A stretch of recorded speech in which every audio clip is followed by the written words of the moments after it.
杨开，你入门3年，147场挑战无一获胜，此次以名相搏，境界却毫无提升，你图什么？乱柿子，随便你。Hai hai hai, selamat datang kembali di channel Min Donghua. Di video kali ini kita akan melanjutkan cerita Donghua Martial Peak. Ayo nggak pakai lama-lama lagi, langsung aja ke ceritanya. Cekidot.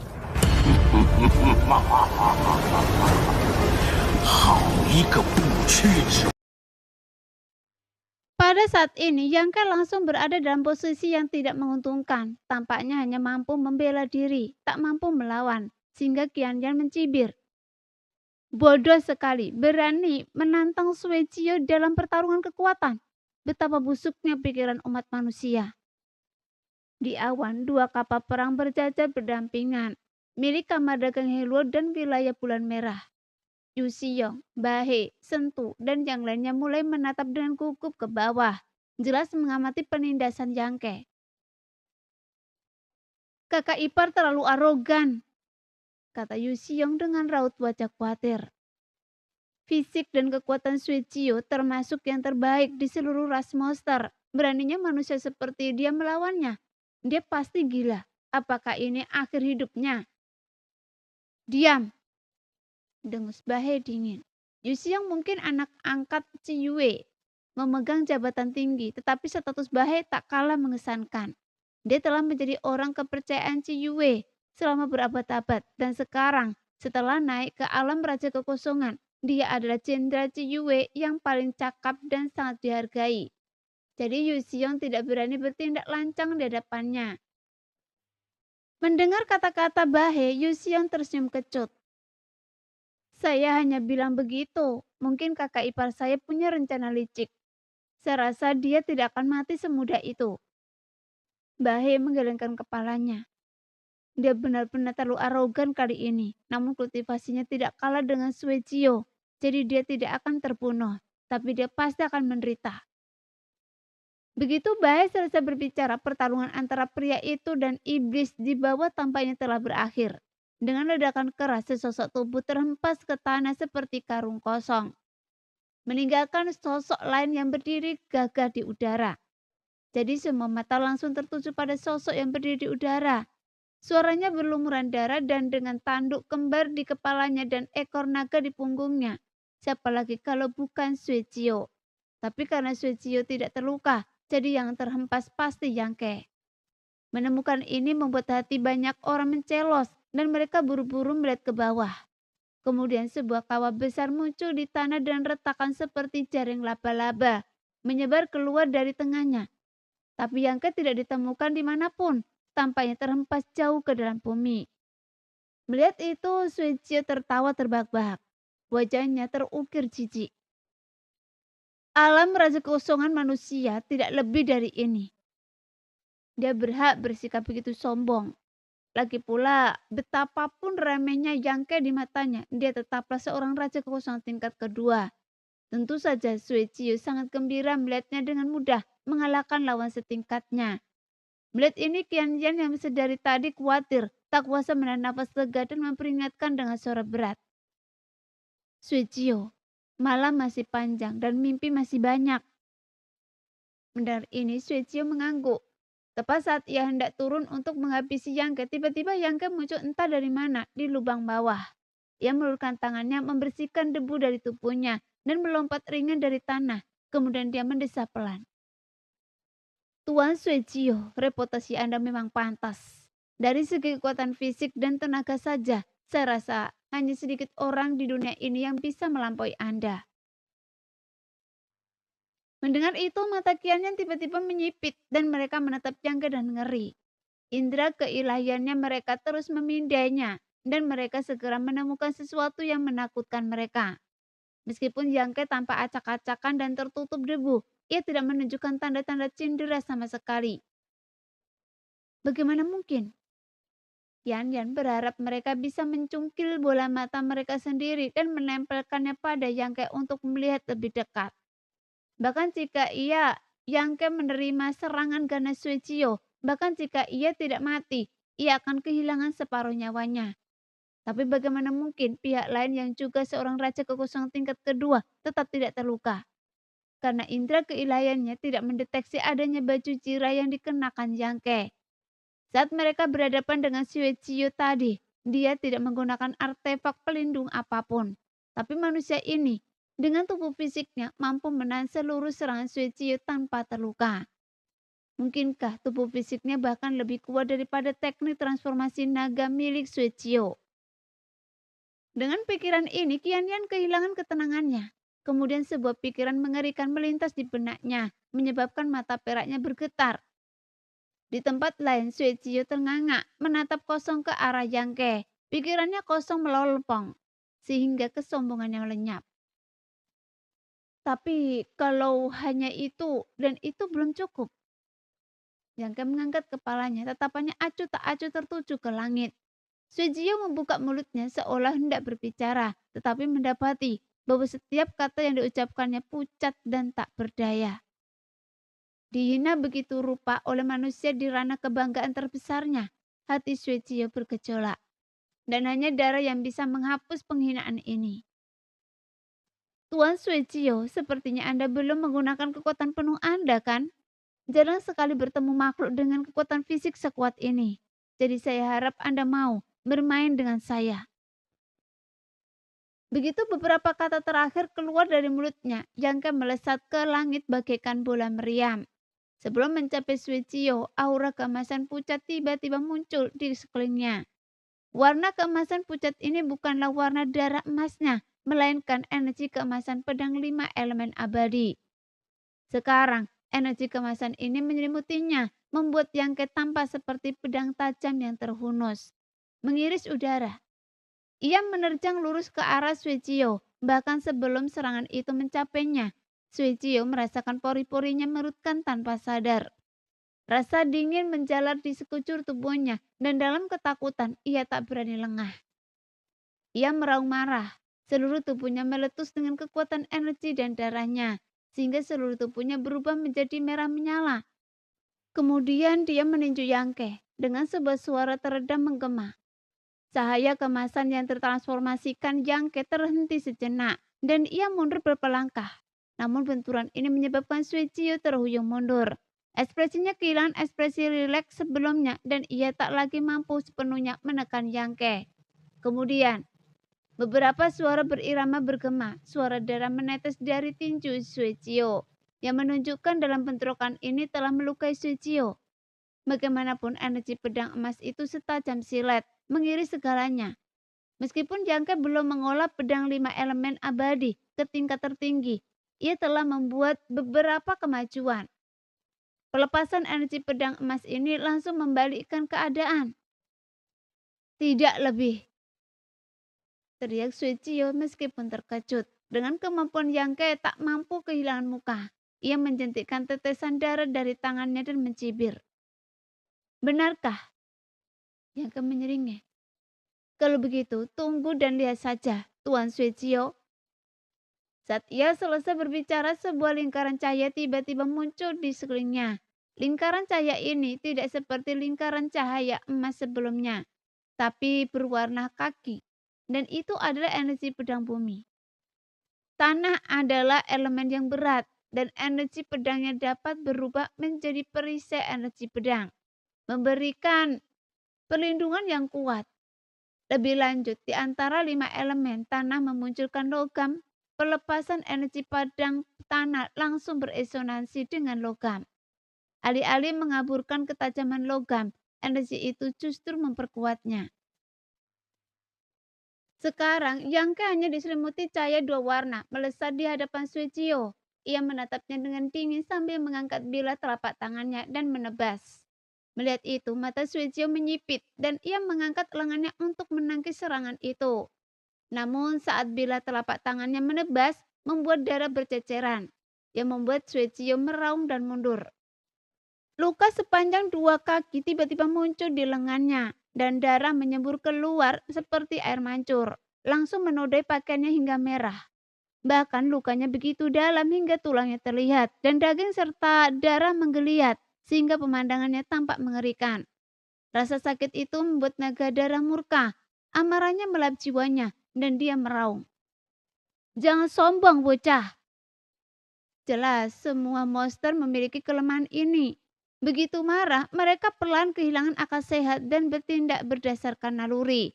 Bahkan di puncak kekuatan tingkat penguasa, kualitas bawaan ini tetap tidak berubah. Ia hanya mengendalikan emosinya lebih baik daripada monster biasa. Dan sekarang, meskipun telah menggunakan teknik transformasi naga, ia masih diserang 2 kali oleh Yangke, yang membuatnya merasa malu dan marah. Kemudian dia melesat berubah menjadi naga darah berwarna merah darah presisi. Panjangnya lebih dari 10 kaki. Matanya semerah lonceng tembaga, melebar saat melototi Yangke. Dari mulutnya kolom cahaya merah darah menyembur keluar, menyerang langsung ke arah Yangke. Tubuh naga darah. Di balik awan, mata Bahe menyipit. Ia tidak pernah menyangka Yangke dengan segala kesombongan dan kekurangannya mampu memaksa Suecio sejauh ini. Teknik transformasi naga adalah cara bagi Suecio untuk meningkatkan kekuatannya. Tetapi itu hanya mengaktifkan sebagian kekuatan leluhur di dalam tubuhnya. Namun tubuh naga darah benar-benar aktif sepenuhnya.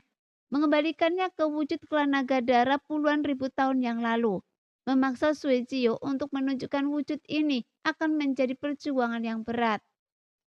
Pada saat ini, seberkas cahaya merah tua yang menghancurkan dan kuat melesat ke arah wajah Yangke. Seandainya Yangke terkena, ia akan sepenuhnya ditelan. Karena sinar merah tua itu tidak hanya memancarkan aura yang memuakkan, tetapi juga memiliki kekuatan korosif yang tak tertandingi. Bahkan mengancam Raja Kekosongan dari alam kedua untuk menahan dampaknya. Namun Yangke tetap tidak bergeming dan hanya berteriak, "Air!" Dengan itu, lapisan cahaya biru muncul menyelimutinya. Rona biru tua itu seperti warna lautan, memancarkan rasa keandalan yang luar biasa, seolah-olah Yangke tenggelam di lautan, tak tergoyahkan oleh badai yang mengamuk di luar. Seperti yang diharapkan, sinar cahaya merah darah itu tiba, menembus langit dan menelan Yangke. Kilatan darah berkobar di mata naga darah itu saat dia menatap tajam ke depannya, merasakan kekuatan hidup Yangke. Tiba-tiba seolah menyadari sesuatu yang tak terbayangkan. Matanya melebar drastis dan ia meraung. Gawat! Berubah menjadi naga darah. Aumannya bergema bagai guntur, menyapu langit dan bumi. Begitu ia berbicara, sesosok muncul dari sinar merah darah, menyerbu ke arah yang berlawanan. Mengabaikan kekuatan sinar yang luar biasa, ia melancarkan pukulan dahsyat mengenai kepala naga darah yang besar itu. Siapa lagi sosok itu kalau bukan Yangke? Namun sekarang Yangke tidak lagi diselimuti cahaya 3 warna, melainkan 4 warna.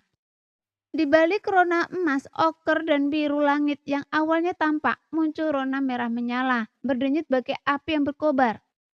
Kemudian auranya melonjak 10 kali lipat dibandingkan puncaknya, yang seolah-olah kekuatannya perlahan meningkat seiring warna kehadirannya, berlipat ganda. Seakan mencapai batas tak terbatas. Keluar! Tinjunya menghantam tengkorak naga darah, sehingga jeritan menggema di udara. Tubuh besar naga darah terpental mundur sambil merintih kesakitan. Setelah mundur lebih dari 10 mil, naga darah berhasil menyeimbangkan diri. Tetapi bekas tinju hangus muncul di kepala yang besar. Gumpalan api berkobar di sekelilingnya dan betapapun naga darah mengerahkan energi dan darahnya, ia tak mampu memadamkan api itu. Api macam apa ini? Teriak Suecio ngeri. Api matahari sejati. Yangke menyeringai. Mendengar ini ekspresi Suecio berubah drastis. Api matahari sejati, api yang lahir dari inti matahari yang menyala di langit berbintang. Dianggap sebagai salah satu dari 2 api suci agung. Bersama dengan api nirvana yang dimiliki oleh roh suci kuno Phoenix sejati, api ini dapat membakar semua benda di dunia. Setelah terkontaminasi oleh api suci ini, mustahil untuk memadamkannya kecuali dipadamkan dengan harta karun atribut air dengan level yang sesuai atau dimurnikan dan diserap ke dalam tubuh. Tatapan putus asa melintas di mata Suecio. Api matahari sejati yang terukir di kepalanya tiba-tiba membesar, menyelimuti tubuhnya yang besar. Sehingga sebuah jeritan terdengar. Saat Suecio tampak menanggung siksaan yang tak terbayangkan, ekspresi Yangke goyah. Ia tidak menunjukkan kegembiraan yang akan datang dan mengerahkan orang kuat selevelnya. Sebaliknya, ia menatap Suecio yang diselimuti api matahari sejati dengan ekspresi aneh. Setelah beberapa saat, ia tersenyum kejut. Jadi begitu?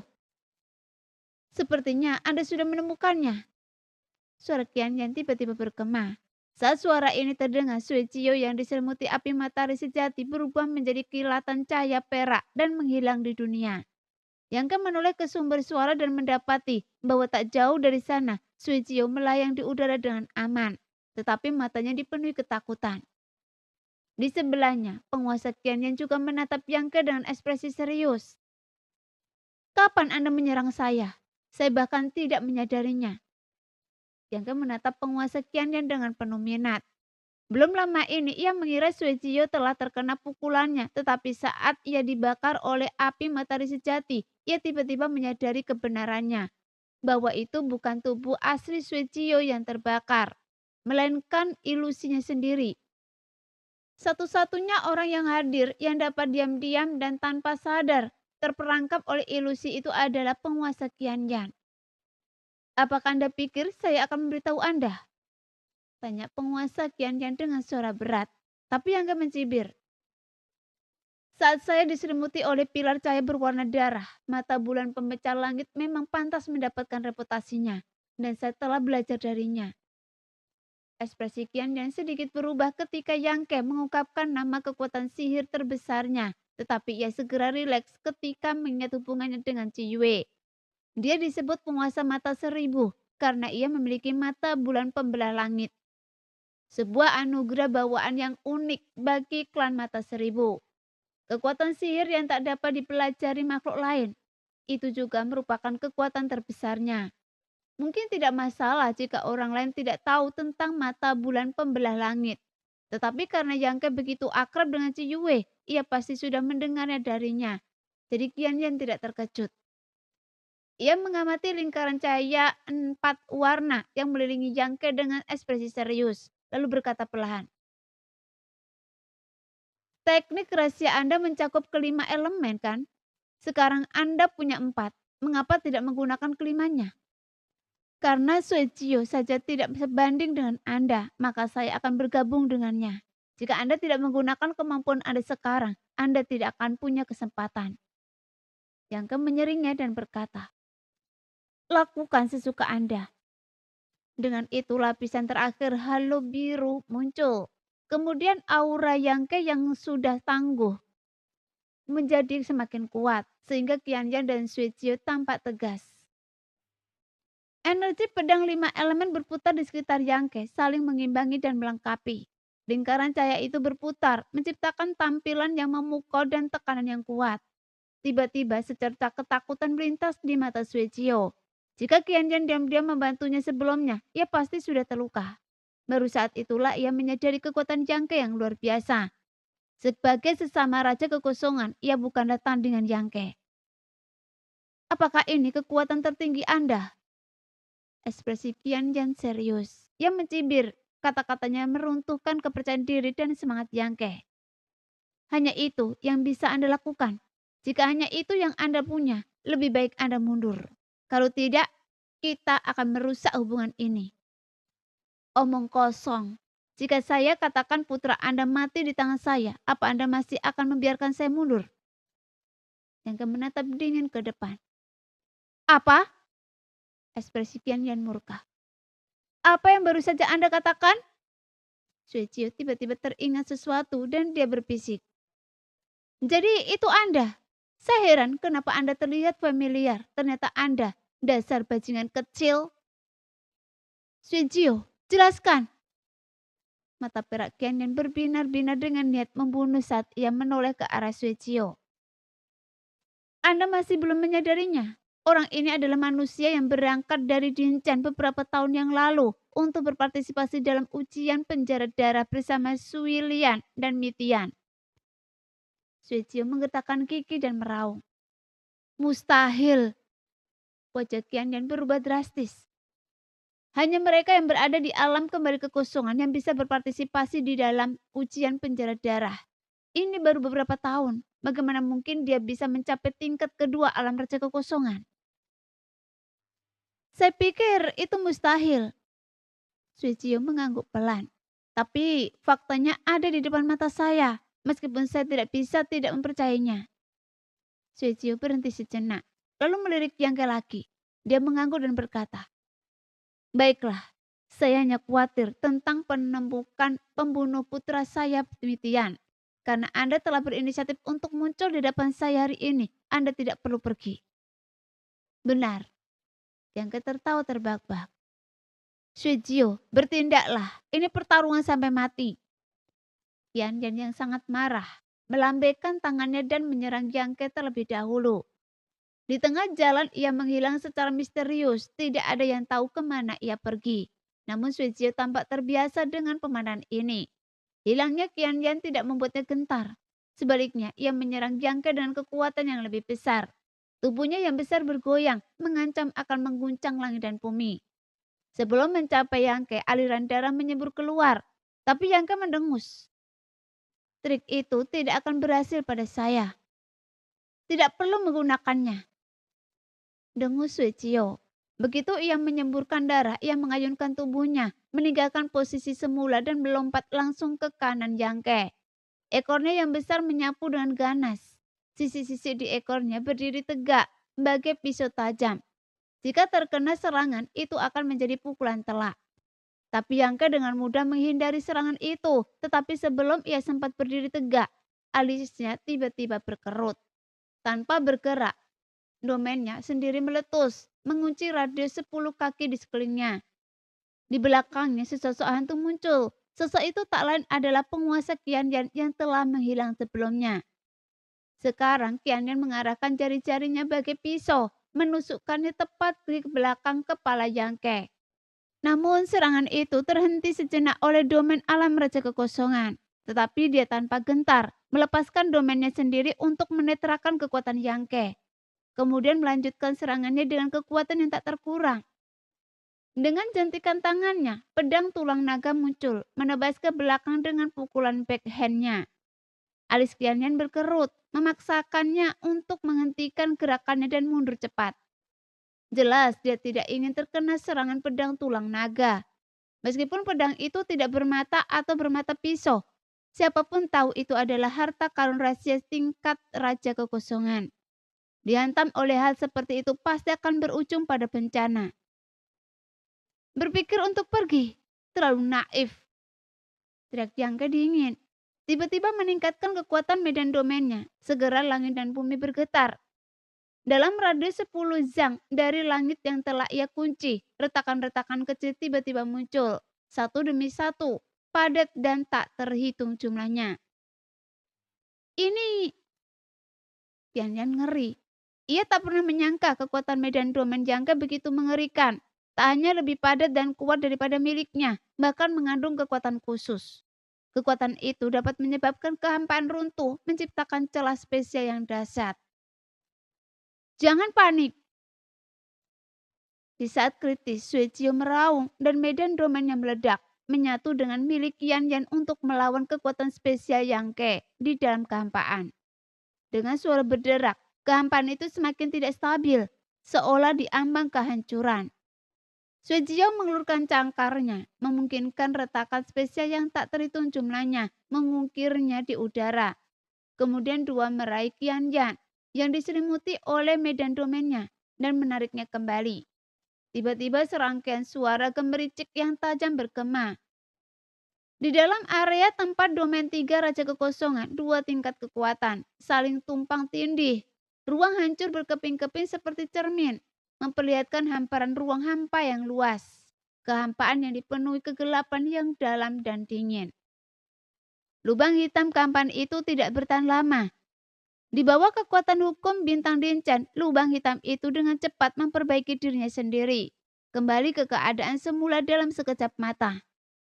Tapi kedua raja monster itu mundur serempak. Jantung mereka berdebar kencang. Ekspresi mereka dipenuhi kengerian. 2 lawan 1, namun mereka masih berada dalam posisi yang kurang menguntungkan. Dan ini ada sesuatu yang tak pernah mereka bayangkan sebelumnya. Tetapi hari ini, itu terjadi tepat di depan mata mereka.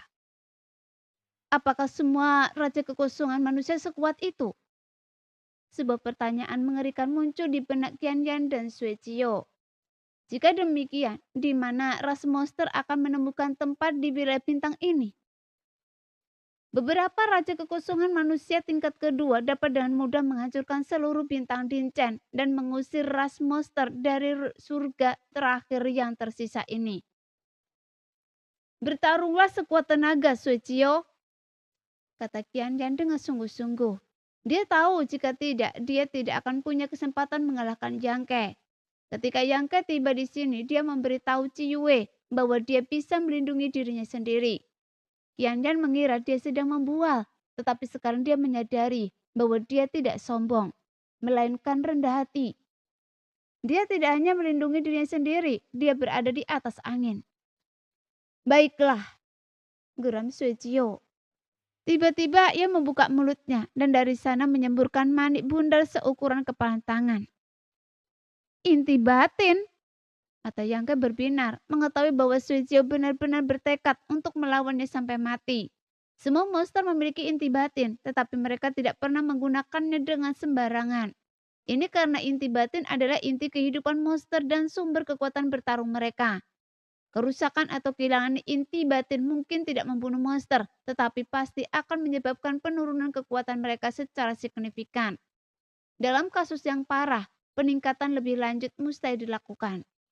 Oleh karena itu, tidak ada monster yang akan melepaskan inti batin mereka dalam pertempuran, kecuali benar-benar diperlukan. Tapi Suecio telah memuntahkan inti batinnya, tidak menyisakan ruang untuk bermanuver. Apa yang akan dilepaskannya adalah senjata terkuatnya. Suecio adalah raja kekosongan tingkat kedua yang kuat. Inti batinnya langka di seluruh wilayah bintang. Dengan menggunakan inti batin ini sebagai panduan, ia pasti bisa memurnikan ramuan tingkat raja kekosongan terbaik. Terlebih lagi, tubuh Suecio dapat diubah menjadi binatang darah. Seekor monster darah di tingkat kedua, alam raja kekosongan. Dengan garis keturunan monster kuno, kekuatannya tak diragukan lagi luar biasa. Pada saat ini, Yang Ke sudah merencanakan secara mental bagaimana cara meramu naga darah itu. Tidak seperti naga darah, Qianyan tidak memuntahkan ramuan batinnya. Sebaliknya, ia meraung. Detik berikutnya, ia tiba-tiba menjadi sangat gemuk. Qianyan yang tadinya feminim mengalami transformasi dramatis, menyerupai bola bulat. Kemejanya robek, memperlihatkan tubuh bagian atasnya. Yang Ke mengamati dengan seksama dan merasakan sensasi geli di kulit kepalanya, karena dia menemukan bahwa tubuh bagian atas Qianyan dipenuhi banyak mata. Karena masing-masing memancarkan cahaya perak dan berkedip sesekali. Semuanya menatapnya dengan niat jahat. Setelah menghitungnya dengan cermat, ada sekitar 70 atau 80 mata. Masing-masing memancarkan gelombang kekuatan misterius. Anda benar-benar arogan, memaksa saya melakukan hal seperti itu. Teriak Qianyan dingin. Menggenggam kedua tangannya, ekspresinya tiba-tiba menjadi serius dan khidmat. Detik berikutnya mata di tubuhnya bersama dengan dua mata yang sudah ia miliki semuanya bersinar dengan cahaya perak. Cahaya perak menyatu menjadi satu sinar dan bulan purnama yang aneh tiba-tiba muncul di balik 1000 mata.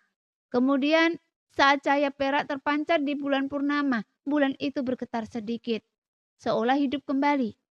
Tiba-tiba rasa dingin menyelimuti Yang Ke. Ia menatap tajam hanya untuk mendapati sekelilingnya kosong. Hanya menyisakan satu bulan perak yang tergantung tinggi di langit. Seperti mata raksasa, bulan itu menatapnya dari atas. Cahaya bulan itu menyebar dan meresap ke dalam hati dan lautan keseran Yang Ke, memperlambat pikirannya dan perlahan menguras kekuatannya. Cahaya ini tak hanya mempengaruhi pikirannya, tetapi juga tubuhnya. Merasakan itu, wajah Yang Ke terkejut. Mengetahui ia tak bisa meremehkan kultivator alam raja kekosongan manapun. Ia tak ragu. Ia menarik nafas dalam, menggigit ujung jarinya, dan mengusapnya ke mata kirinya. Detik berikutnya cahaya kemasan yang menyilaukan memancar dari mata kirinya, mengubahnya menjadi pupil emas vertika yang megah. Pupilnya yang sempit membawa aura kehancuran, sehingga membawa pemandangan yang mengerikan. Mata iblis penghancur. Yangke dengan panik menuangkan kekuatan spiritualnya ke mata kirinya, melepaskan kekuatan mata iblis kehancuran dan menatap tajam bulan keperakan yang menggantung tinggi di langit. Apapun kekuatan magis yang dimiliki bulan keperakan ini, semuanya didasarkan pada kekuatan 1000 mata. Selama kekuatan 1000 mata dapat ditekan, bulan keperakan akan runtuh dengan sendirinya. Mata bulan pembelah langit yang dipenuhi kekuatan bulan dan mata iblis penghancur dunia yang dipenuhi aura kehancuran. Dua kekuatan mata aneh ini beradu di ruang ilusi ini, sehingga kekuatan spiritual yang melonjak terpancar ke segala arah.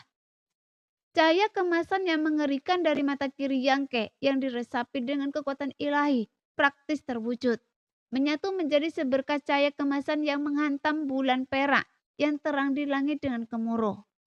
Sehingga bulan perak itu tergoyang sedikit, tampak tidak stabil. Tetapi pada saat berikutnya ia kembali tenang. Dari hulunya cahaya perak bersinar, mengalir turun seperti ribuan pohon bilo yang menangis, bertemu dengan cahaya kemasan yang penghancur dunia. Cahaya kemasan dan perak bertabrakan di kehampaan. Tuar! Serangkaian ledakan dahsyat bergema, aliran yang terus-menerus. Tubuh Yangke bergetar hebat. Meskipun ia belum bisa melihat lokasi Qianyan dan tidak tahu bagaimana keadaan mereka, ia yakin ia tidak akan beruntung dalam pertarungan langsung yang dipicu oleh kekuatan suci ini. Karena kompetisi ini bukan hanya tentang mengendalikan kekuatan mata seseorang, tetapi juga tentang kekuatan kesadaran spiritual seseorang. Dalam hal kekuatan mata iblis pemusnahan Yangke mungkin tidak sekuat mata langit pembelah bulan milik Qianyan. Namun ini bukan berarti kekuatannya tidak sama, melainkan bahwa mata iblis pemusnahan Yangke diwariskan bukan bawaan. Di sisi lain, mata langit pembelah bulan milik Qianyan adalah kekuatan suci yang ia miliki sejak lahir, diasah selama ribuan tahun. Jadi bagaimana mungkin mata iblis pemusnahan bisa dibandingkan? Karena itu adalah kekurangan alami. Namun kesadaran spiritual Yangke tidak diragukan lagi lebih unggul daripada Qianyan. Bagaimanapun Wen Shenlian telah memupuk kesadaran spiritualnya selama bertahun-tahun. Dan sekarang kesadaran spiritualnya tak kalah dari seorang ahli Raja Kekuasaan tingkat ketiga. Kekuatan yang satu melemah, kekuatan yang lain pun melemah. Keduanya berbenturan hingga kekuatan yang tampaknya seimbang menatap keluar, cahaya kemasan dan perak berhenti di udara. Yang satu mundur, yang lain maju. Yang lain mundur dalam siklus tanpa akhir. Kekuatan kesadaran spiritual melonjak bagai banjir yang meluap dari bendungan. Darah mengalir dari mata kiri Yangke, menodai separuh wajahnya dengan cahaya kemasan yang berkilauan, menciptakan tatapan aneh dan menyeramkan. Dia tiba-tiba merasa ada yang tidak beres. Jika hanya ia dan Qianyan yang bertarung sendirian, duel seperti ini tak akan jadi masalah. Duel ini hanya akan bergantung pada siapa yang bisa bertahan sampai akhir, dan hasilnya akan sama-sama kalah. Namun sekarang ia menghadapi dua lawan. Selain Qianyan ada juga Sui Zhou, dan Yangke tak percaya Sui Zhou akan melewatkan kesempatan bagus untuk melancarkan serangan kejutan. Dengan pemikiran ini ia tak lagi ragu. Ia menarik nafas dalam-dalam, pikirannya berubah dan ia menyalurkan separuh kesadarannya ke dalam teknik jiwanya yang paling kuat. Kemudian Yangke berteriak, "Lahirlah teratai!" Sebuah kuncup teratai yang hendak mekar tiba-tiba muncul dari mata kirinya yang keemasan. Bunga itu muncul lalu lenyap dalam sekejap. Di atas bulan keperakan yang menggantung tinggi di langit, bunga teratai yang sebelumnya muncul dengan aneh. Kuncup bunga itu bagaikan lubang tanpa dasar, dengan liar menyerap kekuatan spiritual Qianyan tanpa batas. Saat ia menyerap kekuatan ini, ia perlahan mekar. Memandang keluar, bulan keperakan itu tampak telah berubah menjadi teratai. Waktunya telah tiba, siap untuk memperlihatkan momen terindahnya. Tiba-tiba raungan ketidakpercayaan dan amarah bergema, dan bulan keperakan di langit mulai berputar dan terdistorsi. Tetapi ia tak dapat lepas dari cengkeraman teratai. Hanya dalam 3 tarikan nafas teratai itu sudah setengah terbuka. Cahaya bulan keperakan yang melawan cahaya kemasan penghancur dunia hanya berkurang. Ekspresi Yangke berubah garang dan ia mengerahkan kekuatan spiritualnya dengan ganas dan terus menekannya. Dengan suara nyaring, bulan perak raksasa di udara hancur berkeping-keping. Teriakan Qianyan bersamaan. Ilusi yang menyelimuti Yangke tiba-tiba hancur, mengembalikannya ke pemandangan sebelumnya. Tapi sebelum Yangke sempat pulih, ia merasakan hawa dingin menjala di sekujur tubuhnya. Pori-porinya tanpa sadar mengerut dan embusan nafas kematian menghampirinya. "Nak, sembunyi!" Suara lembut Ciyue terdengar di telinganya. "Sembunyi? Di mana bersembunyi?" Sui Ciyo tertawa terbahak-bahak. "Ciyue, Anda bisa menangkis salah satu serangan saya dan saya akan melihat apakah Anda bisa menghentikan serangan kedua saya. Jika Anda tidak keluar dari pengasingan, anak ini pasti akan mati." Saat ia berbicara, sebuah manik berwarna darah seukuran kepalan tangan yang syarat dengan kekuatan dahsyat melesat ke arah dada Yangke. Manik berwarna darah itu mengandung amarah yang tak terbayangkan dan energi serta kekuatan darah yang melonjak. Itu tak lain adalah inti batin yang sebelumnya dimuntahkan Sui Ciyo. Dia tahu kekuatan fisik Yangke luar biasa dan serangan biasa mungkin tidak efektif. Jadi saat Yangke dijebak oleh mata bulan pemecah langit milik Qianyan dan dia memanggil inti batinnya untuk menyerang Yangke. Inti batin ras monster itu bahkan lebih kuat daripada serangan harta rahasia dengan peringkat yang sama. Jika diserang, bahkan Yangke, meskipun kekuatan fisiknya luar biasa, kemungkinan besar akan menderita luka parah. Bahkan mungkin nyawanya. Meskipun inti batin itu tidak besar, tetapi melesat lurus ke arah Yangke, seperti gunung. Bergerak dengan kecepatan luar biasa. Saat Yangke sadar kembali, inti batin itu berada dalam jarak 3 inci darinya. Bagaimanapun, pertarungan cepat dengan Qianyan telah menghabiskan energi spiritualnya secara luar biasa. Pada saat kritis ini, dia merasakan sakit kepala yang hebat. Seluruh tubuhnya gemetar dan untuk sementara, dia tidak dapat menggunakan kekuatan spesial untuk berteleportasi. Melihat inti batin yang akan menyerangnya, Yangke menggetarkan giginya dan dengan pikiran dia memanggil sebuah benda. Sebuah benda seukuran telapak tangan, seperti sisik. Tiba-tiba muncul menghalangi dada Yangke. Sisik-sisiknya dipenuhi pola rumit, tampak ganas sekaligus misterius. Membangkitkan nuansa kuno dan sunyi. Saat inti batin Sui Ciyo tiba seperti yang diharapkan, sebuah ledakan dahsyat bergema yang membuat Yangke terpental mundur oleh kekuatan dahsyat itu. Sui Ciyo yang menyaksikannya sangat gembira. Saat ia menunggu dengan cemas untuk melihat apakah Yangke akan hidup atau mati, tiba-tiba suara gertakan halus mencapai telinganya. Ketika suara ini terdengar, Sui Ciyo merasa seperti tersambar petir. Seluruh wajahnya memucat dan tanpa sadar ia menyemburkan kabut darah dari mulutnya. Momentumnya tiba-tiba melemah. "Inti batin saya!" teriak Sui Ciyo pucat dan segera menatapnya. Jiwanya gemetar. Karena inti batinnya telah retak meskipun sedikit. Meskipun retakannya kecil, bagaimanapun inti batinnya sangat penting bagi ras monster, sehingga retakan sekecil itu pun dapat menyebabkan Sui Ciyo menderita pukulan hebat.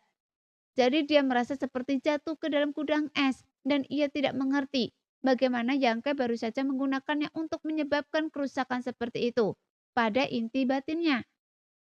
Dia samar-samar melihat sesuatu seperti sisi ikan, tetapi ia tidak dapat melihatnya dengan jelas. Bagaimanapun mengambil inti batin adalah hal terpenting. Sui Ciyo berpikir dan mencoba memanggilnya kembali, tetapi sebelum ia dapat melakukannya, Yangke muncul di depan inti batin dan mengulurkan tangan untuk meraihnya, yang membuat Sui Ciyo meraung. "Jangan pikirkan itu." Dia mati-matian mendesak kekuatannya untuk memanggil kembali inti batinnya. Sekian dulu cerita kali ini, kita lanjut lain hari ya guys ya. Bye-bye.